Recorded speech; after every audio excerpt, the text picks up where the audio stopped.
네, 하나님 말씀은 창세기 15장 1절에서 21절까지입니다. 같이 교독합니다. 창세기 15장 1절에서 21절까지입니다. 구약 성경 18페이지입니다.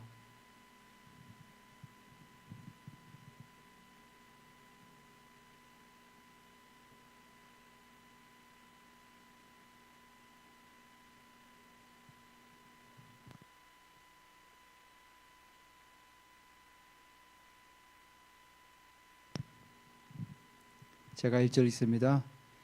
이후에 여호와의 말씀이 환상 중에 아브라함에게 임하여 이르시되 아브라함아 두려워하지 말라. 나는 내 방패요 너의 지극히 큰 상급이니라.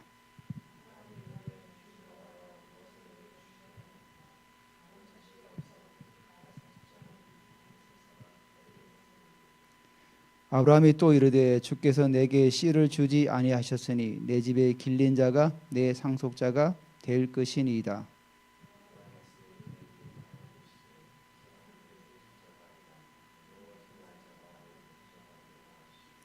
그를 이끌고 밖으로 나가 이르시되 하늘을 우러러 무뼈를 셀 수 있나 보라. 또 그에게 이르시되 내 자손이 이와 같으리라.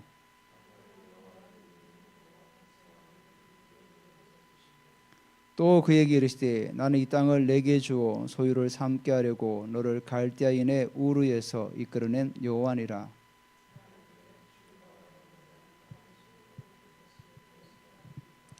여호와께서 그에게 이르시되 나를 위하여 삼면된 암소와 삼면된 암염소와 삼면된 순양과 산비둘기와 집비둘기 새끼를 가져올지니라.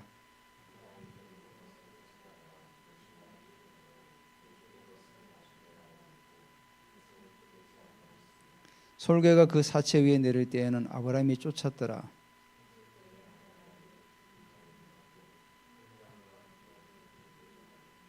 여호와께서 아브라함에게 이르시되 너는 반드시 알라. 내 자손이 이방에서 객이 되어 그들을 섬기겠고 그들은 400년 동안 내 자손을 괴롭히리니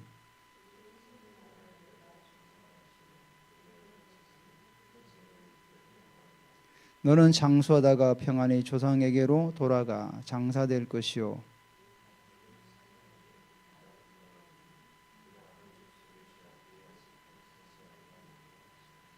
해가 져서 어두울 때 연기 나는 하루가 보이며 타는 햇불이 쪼갠 고기 사이로 지나더라.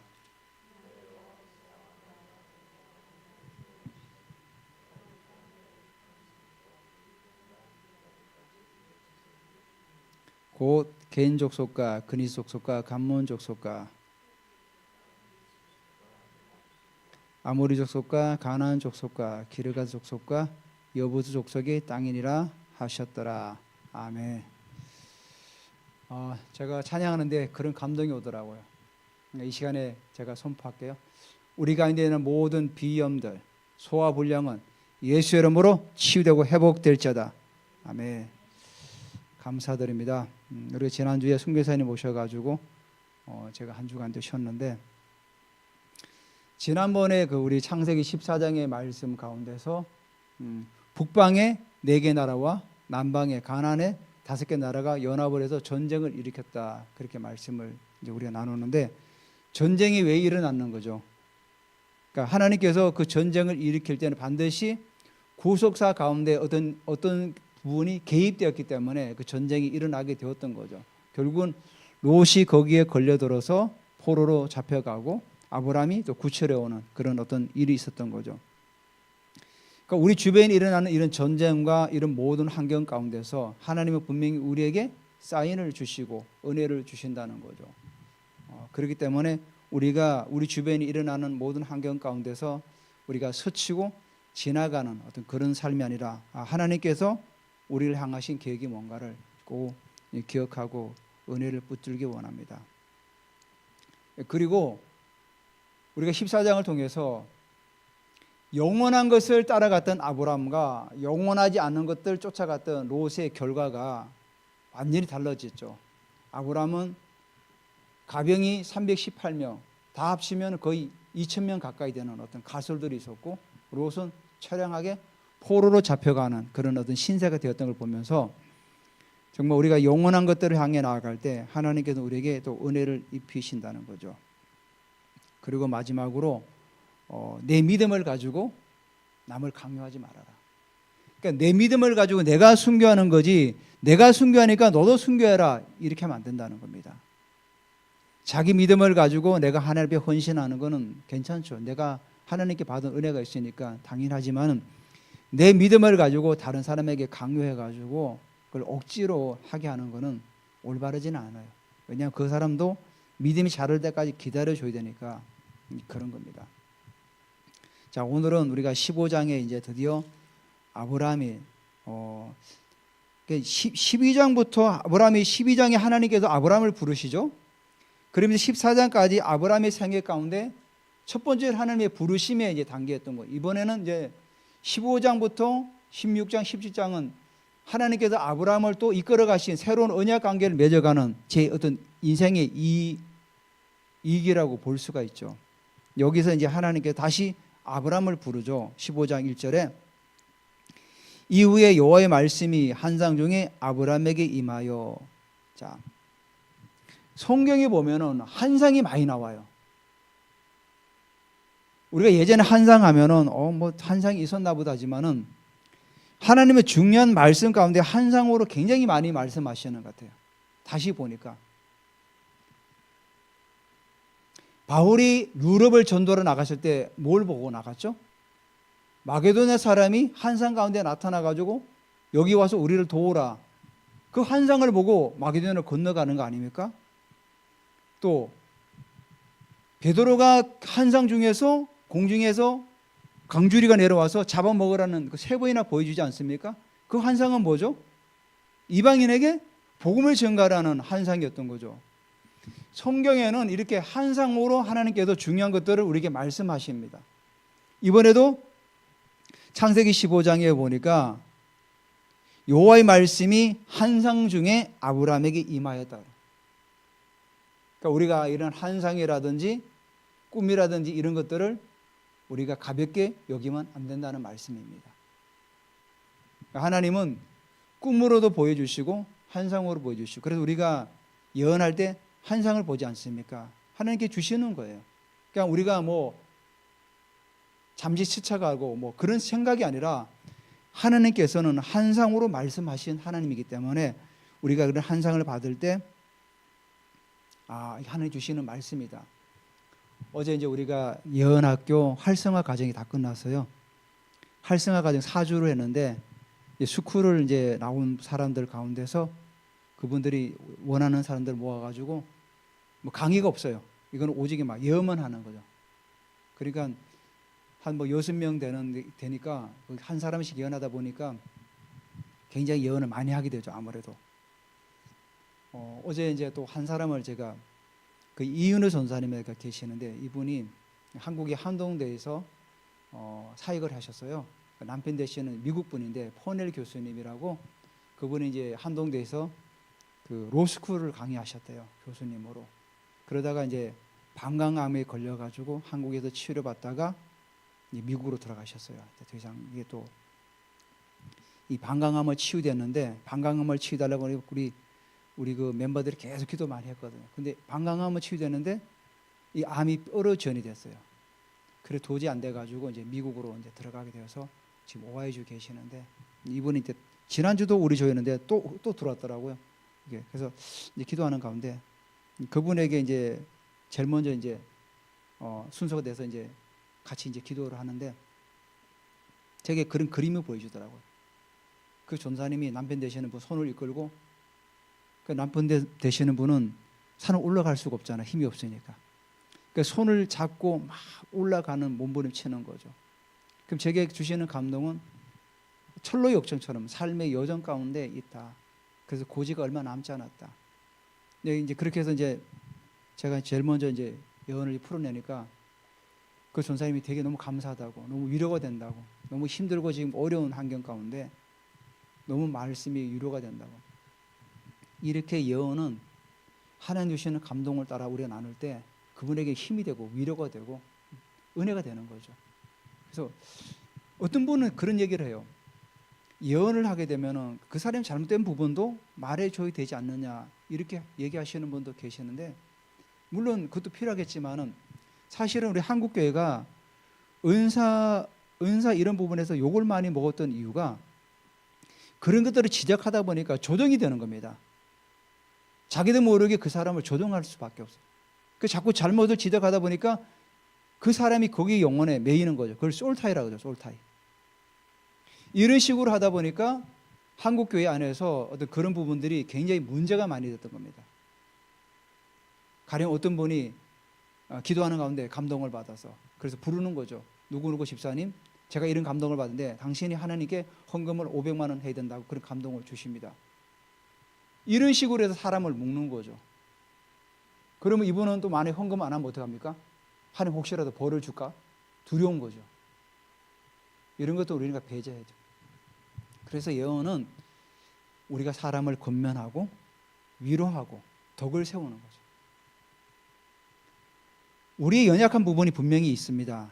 연약한 부분이 있고 고쳐야 될 부분이 반드시 있죠. 하지만 그걸 하나님께 올려드리고 기도할 때 하나님은 어떤 통로를 통해서든지 환경을 통해서 상황을 통해서도 하나님은 우리에게 말씀하셔서 그걸 고쳐나갈 수 있어요. 또 가까운 사람끼리 허물이 없는 가까운 사람께는 그런 말을 할 수가 있죠. 허물이 없이 가까운 부부 사이라든지 뭐 자녀 사이라든지 이런 사이는 아빠, 엄마 뭐 이렇게 이런 부분들 좀 보기는 안 좋아. 자녀가 얘기하고 또 부모가 얘기하면은 그런 부분은 좀 설득력이 있지 않습니까? 그렇지만 우리가 어떤 제3자에게 이런 예언의 말씀을 선포할 때는 그런 부분은 조심해야 된다는 거죠. 자, 이렇게 하나님은 환상 가운데도 우리에게 말씀하신다는 거예요. 분명히. 그래서 우리 환상을 가볍게 여기서는 안 된다는 겁니다. 자, 그러면서 하나님께서 아브라함에게 뭐라고 말씀하냐면은 두려워하지 말라는 거예요. 왜 하나님이 아브라함에게 두려워하지 말라고 말씀하셨을까요? 아브라함이 북방의 4개 연합군을 기습해가지고 그들을 부셔서 깨뜨리고 롯과 소돔 사람들을 구출해 옵니다. 근데 아브라함의 군대가 그리 큰 군대가 아니에요. 게릴라 전술을 펴가지고 기습해서 어떤 공격해서 승리를 거뒀던 겁니다. 자, 근데 이들이 이제 자기네 나라 돌아가가지고 전열을 재정비해가지고 다시 만약에 쳐들어오면 어떻게 됩니까? 아브라함은 진짜 한순간에 무너지는 거죠. 그러니까 아브라함은 두려웠던 겁니다.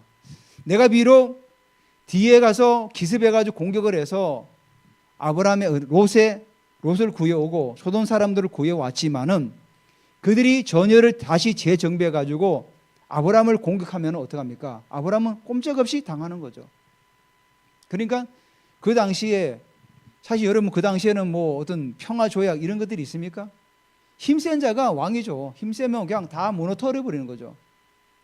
지금 현대 시대도 초강대국이 약자를 전쟁으로 무너뜨리는 거 아닙니까? 그래서 나름대로 뭐 자기가 자주국방을 해서 군대를 만들고 또 무기를 데려오고 하는 거 아닙니까? 왜? 강대국들을 싸우려면 이겨야 되니까. 최소한은 방어는 할 수 있어야 되니까. 그래서 아브라함에게 두려움이 막 찾아온 겁니다. 그때 하나님께서 환상 가운데 이렇게 말씀하시죠. 두려워하지 말아라. 그러면서 뭐라고 나는 내 방패라는 거죠. 방패.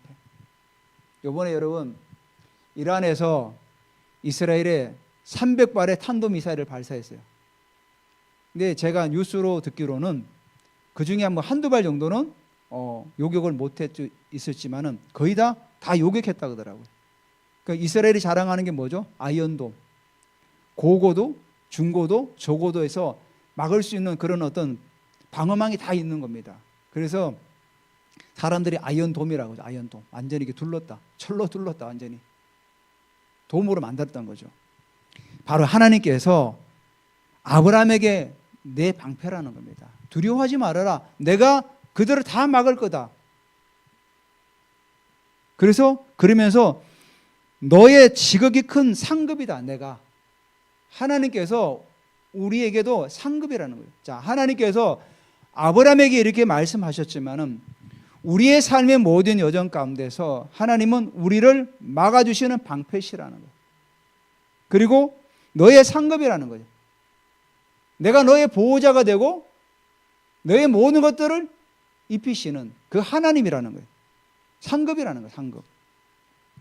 자, 이렇게 말씀하시니까 아브라함이 뭐라고 하죠? 2절에 아브라함이 이르되 주 여호와여. 자, 여러분 성경 잘 보세요. 아브라함이 이르되 주 여호와라고 그래요. 자, 성경에서 주라는 단어가 처음 나오는 거예요. 물론 창세기 4장 14절에 보면은 주라는 단어가 나와요. 창세기 4장 14절에 보면은 한번 잠깐 펴 보실래요? 창세기 4장 14절에 가인이 아벨을 죽인 다음에 두려웠을 때 그때 그가 이런 고백을 해요. 4장 14절에 주께서, 여기도 주가 나오죠. 주께서 오늘 이 지면에서 나를 쫓아내시온저 내가 주의 낯을 배웁지 못하리니. 여기도 주가 나오는데 여기서 나오는 주는 원어에 보면은 당신의 2인칭 당신. 가인이 하나님을 향해서 나의 주님 아도나이라고 말하지 않아요? 여러분 우리가 성경을 그래서 번역을 이렇게 한 거죠. 여러분 우리가 우리 일상에서 당신이라는 단어가 좋은 의미입니까? 아니면 나쁜 의미입니까? 그리 썩 좋은 의미가 아니에요. 싸울 때 당신 하죠. 그래서 성경의 우리 번역을 하면서 주라고 번역을 한 거예요. 그러니까 4장 14절에 나오는 이 주는 아도나이가 아니고 2인칭을 쓴 거예요. 2인칭을. 근데 15장에는 뭐죠? 아브라함이 이르되 주 여호와여, 나의 주님 여호와여, 이렇게 고백을 하는 거예요. 그러니까 성경의 최초로 아도나이, 나의 주님이라고 고백한 거예요. 창세기 15장 이전에 많은 사람들이 있었지 않습니까? 그 사람들이 한 번도 하나님을 나의 주님이라고 고백한 적이 없다는 거예요. 최초로 나의 주님이라고 고백한 사람이 아브라함이에요. 우리도 그래서 나의 주님이라고 고백하죠. 우리가 예수님을 나의 구주로 영접하는 그 순간에 그 주님이 나의 주님이 되는 거 아닙니까? 당신의 주님이 아니라 맞지만 나의 주님이 되는 거죠. 내 생명을 지키시고 나를 세우시고 나를 흑암에서 건져내어서 사랑의 나라로 옮기신 왕 되신 주님, 내가 가는 곳마다 주님이 나를 통치하시고 나를 이끄시는 나의 주님, 그 나의 주님이 바로 하나님이죠. 바로 아브라함이 그 고백을 한 겁니다. 주 여호와여, 무엇을 내게 주시려 하시나이까? 이게 어떤 불신앙의 말이 아니에요. 사실은 나는 자식이 없사오니 나의 상속자는 이 다메섹 사람 엘리에셀이다. 사실은 하나님께도 두려워하지 말아라, 나는 내 방패다, 상급이다, 이렇게 말씀하시면서 하실 때 아브라함이 나의 주님이라고 고백해요. 그러면서 이러면서 아브라함과 하나님과 급속도로 가까워집니다. 급속도로. 그래서 뭐라면 주님 나는 자식이 없습니다. 주님께 내게 창세기 12장이 뭐라고 그랬죠? 너로 큰 민족을 이룬다고 그랬어요. 그리고 자 롯과 헤어졌을 때 뭐라고 그랬죠? 하늘의 별을 봐라, 내 자손이 이와 같을 것이다 그랬어요. 근데 지금 보니까 하나님께서 또 이렇게 말씀하신데 지금 보니까 주님 저는 자식이 지금 없어요. 나는 자식이 없다 이 말이 원어에 보면은 나는 자식이 없이 사라져 가고 있습니다. 이런 말이에요. 굉장히 좀 뭐죠? 애처로운 말이에요. 애처로운 말. 그러니까 아브라함이 나의 주님이라고 고백한 그때부터 주님과 친밀함으로 다가가요. 주님 저는 좀 자식이 없어서 지금 가고 있어요. 이런 말이에요. 그래서 나의 상속자는 이 다메섹 사람 엘리에셀이다. 하나님께서 아브라함에게 큰 민족을 이룬다, 너의 자손이 하늘의 별것처럼 많아진다 하지만은 분명하게 하나님께 너의 몸에서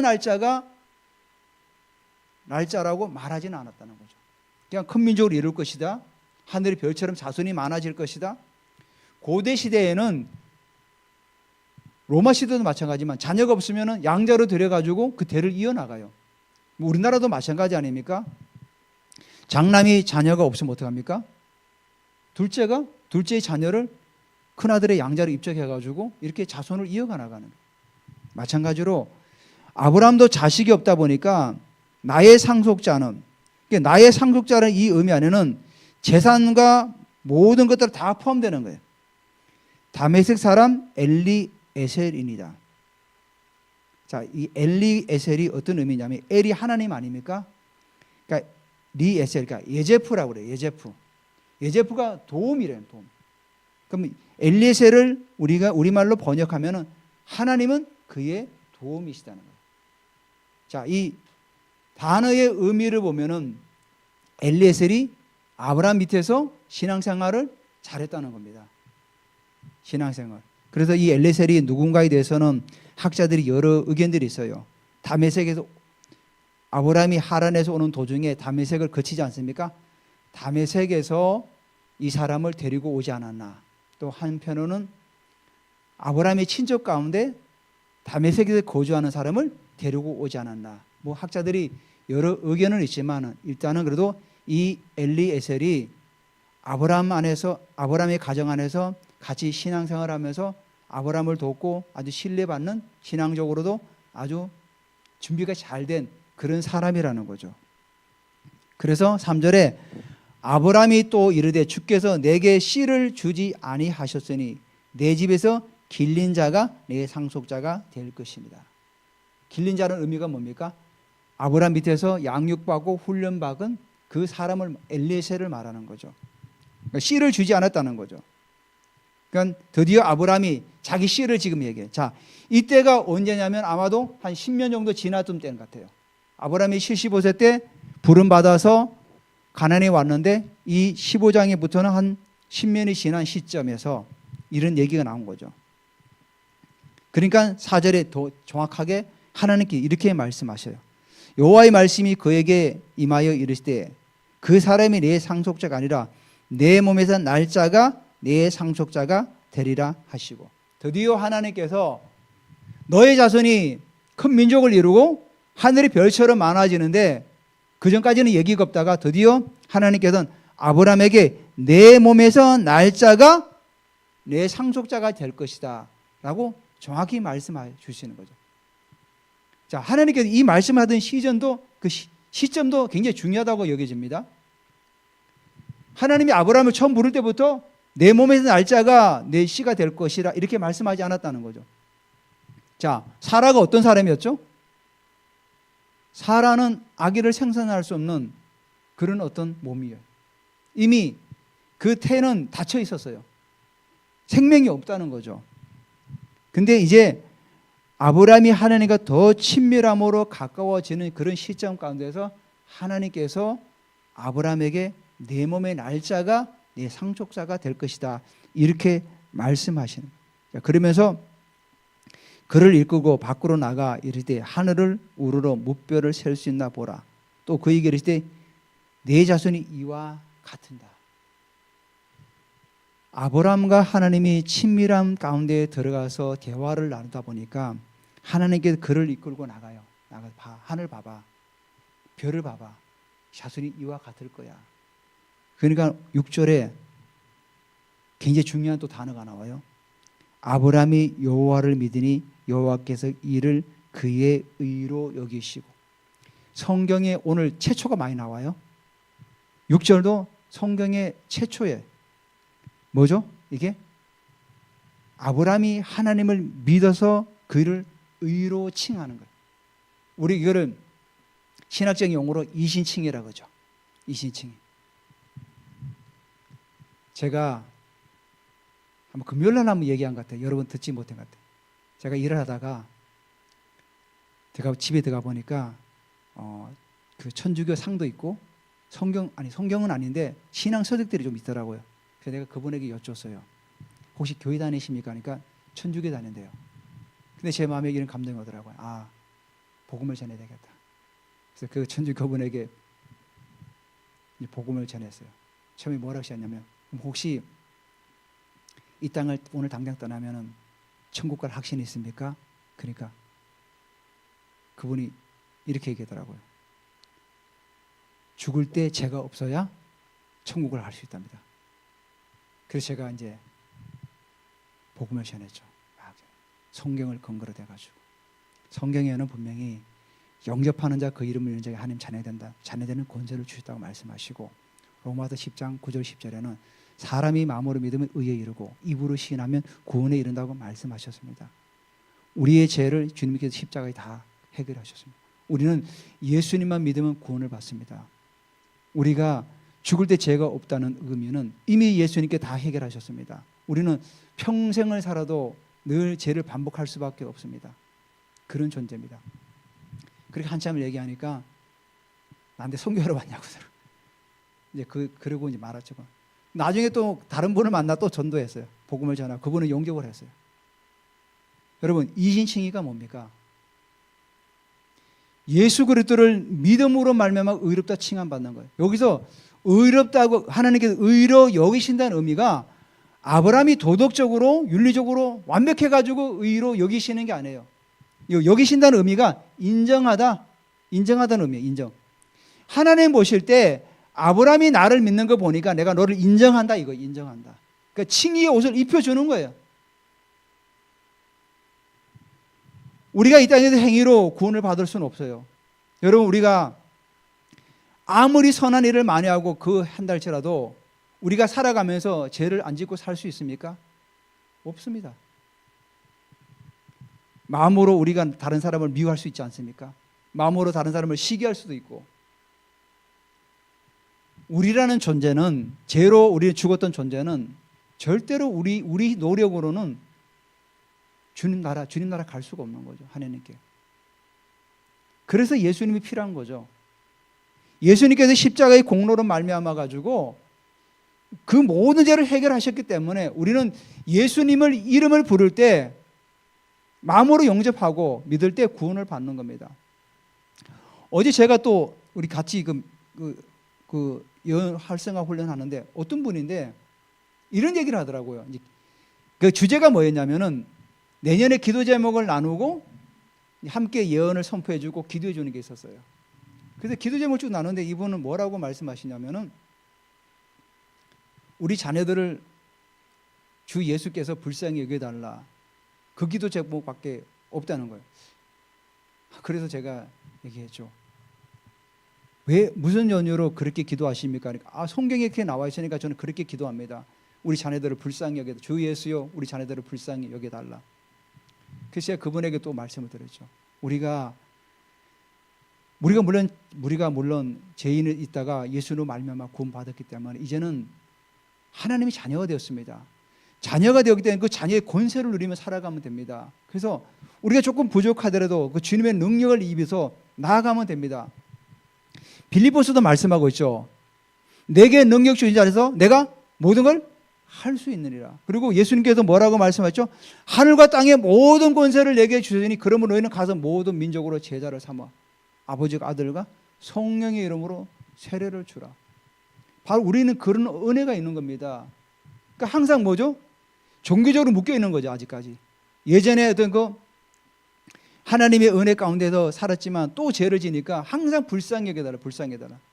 이제 이거를 뛰어넘어야죠. 뛰어넘어 자꾸 올라가야죠. 우리의 신앙이 그 수준에서 넘어서 하나님의 영광을 바라보면서 하나님 나라의 도구로서 우리가 나아가야 되는 거죠. 더 높은 단계로. 자, 그래서 이신칭의가 너무 중요한 거예요. 여러분, 티베트의 그 불교가 어떻습니까? 삼보 걷고 한번 엎드리고 하잖아요. 자, 그래서 수십 킬로를 제가 언젠가 한번 그 다큐멘터리를 하는 게 있더라고요. 정말로 그 수천 킬로를 이렇게 해가지고 평생을 왔어요. 와가지고 내가 이제 모든 죄를 사함받았다. 자기 스스로 이렇게 자유할 수 있죠. 자, 내려가다가 어떤 사람 만나서 만약에 다툼이 일어나서 싸움이 일어났어요. 또 죄를 짓는 거 아닙니까? 그럼 또 삼보 가다 또 엎드리고 또 해야 되는 거 아닙니까? 그러니까 행위로는 도저히 해결할 수가 없다는 거죠. 그래서 우리에게 이 이신칭의를 주시는 게 얼마나 감사합니까? 아브라함이 여호와를 믿으니 끝난 겁니다. 아브라함이 여호와를 믿으니 여호와께서 이를 그의 의로 여기셨다는 거죠.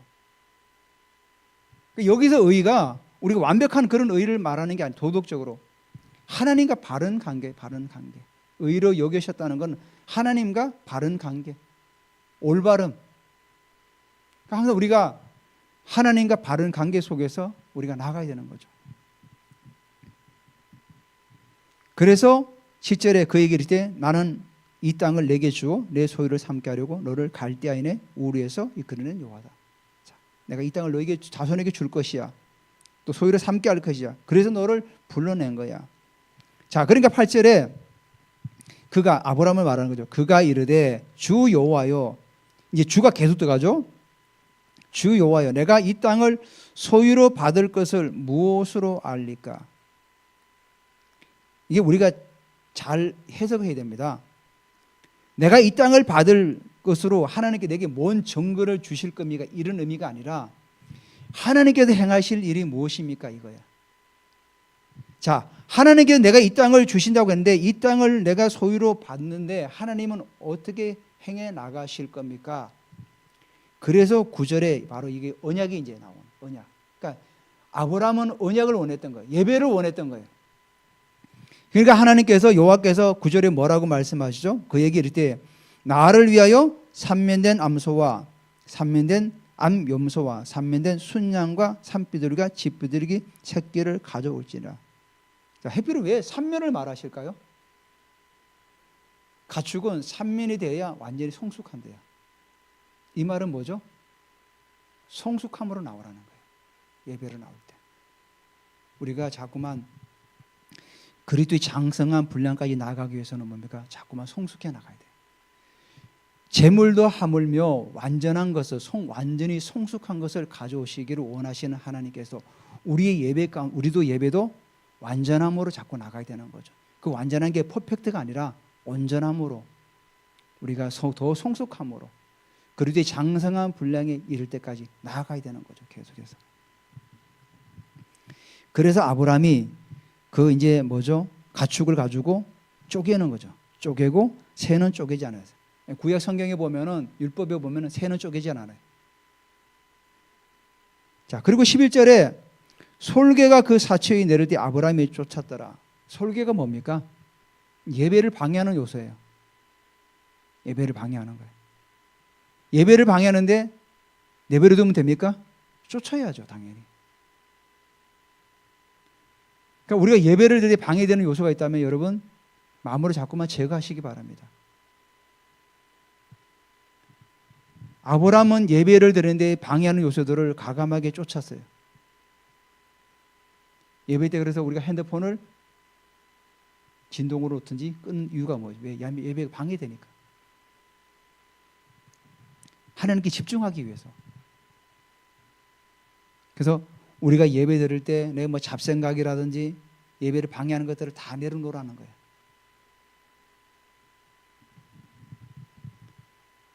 (12절에) 해질녘에 아브라함의 깊은 잠이 임하고 큰 흑암과 두려움이 그에게 임하더니, 성경학자들이 큰 흑암이라는 게 이제 이스라엘 백성들이 애굽에서 종살이하는 그 모습들이라고 말씀하고 있는데, 그래서 13절 여호와께서 아브라함이 이르되 너는 반드시 알라. 내 자손이 이방에서 객이 되어 그들을 섬기겠고 그들은 400년 동안 내 자손을 괴롭히리니 그들이 섬기는 나라를 내게 징벌할지며 그 후에 내 자손이 큰 재물을 이끌고 나오리라. 하나님께서 아브라함에게 미리 예언하신 거죠. 400년 동안 이방 땅에서 그들을 섬기면서 객이 될 것이다. 근데 물론 정확히는 430년이었죠.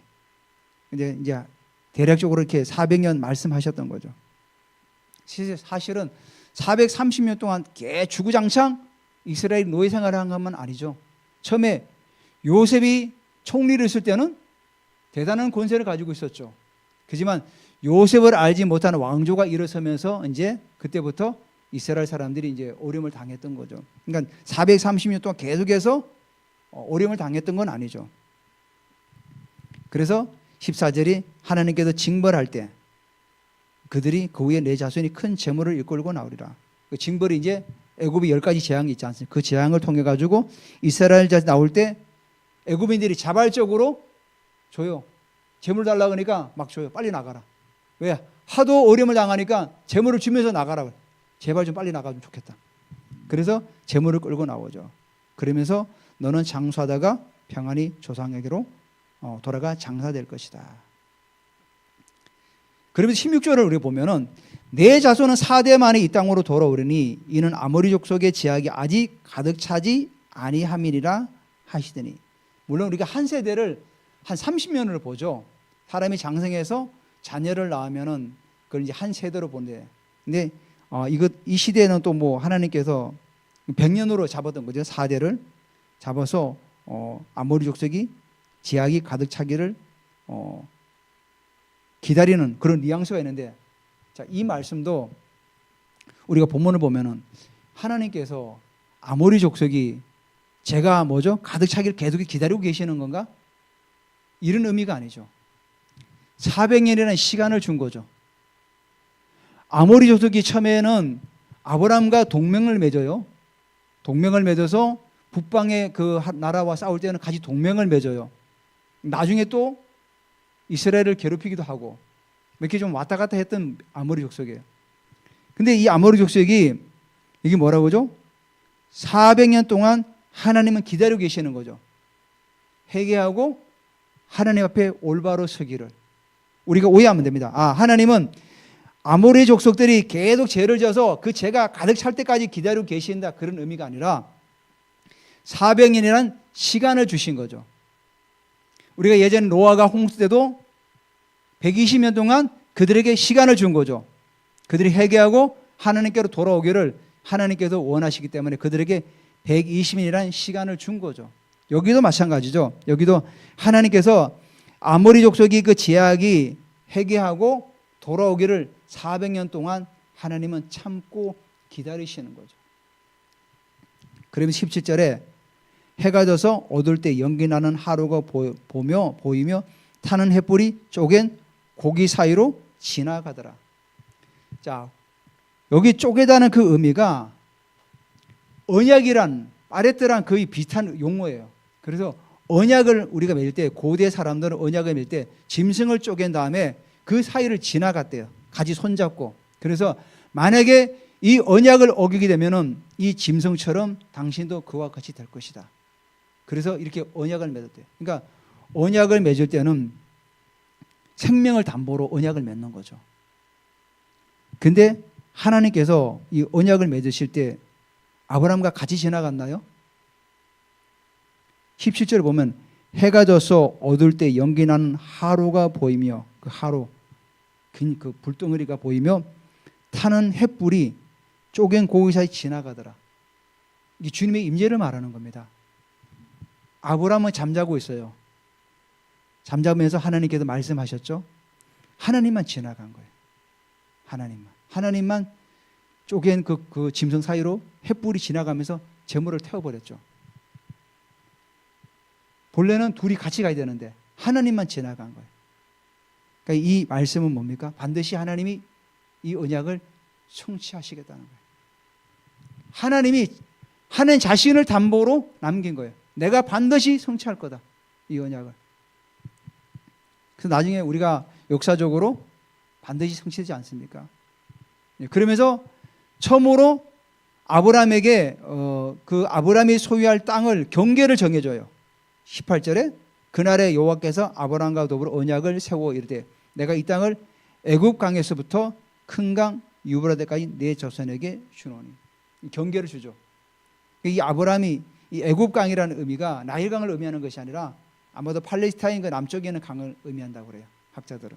그리고 유브라데까지. 물론 이스라엘이 유브라데까지 점령하지는 못했죠, 한 번도. 하지만 일단 하나님께서 아브라함에게 경계를 지어줘요. 경계를. 자, 오늘 우리가 본문을 바라보면서 중요한 게 뭐냐면은 이신칭의 아브라함이 하나님을 믿음에 의로 여기셨다. 그래서 우리의 구원은 행위가 아니라 하나님을 믿음으로 우리가 의롭다 칭함을 받는 겁니다. 그리고 여기도 뭐라고 하죠? 예배 가운데 우리가 예배를 드릴 때 방해하는 세력들을, 방해하는 요소들 반드시 제거하라. 그리고 세 번째, 하나님 반드시 그 언약을 성취해 나가신다. 하나님께도 우리에게 예언을 많이 말씀하지 않습니까? 그런 예언의 말씀들을 여러분 가볍게 여기지 마시고, 물론 가볍게 여기는 분 없겠지만은 하나님은 이 예언의 말씀 반드시 성취하신다. 그 말씀을 붙들고 여러분 계속해서 기도하시면서 인도받으시기를 주님의 이름으로 축원드립니다.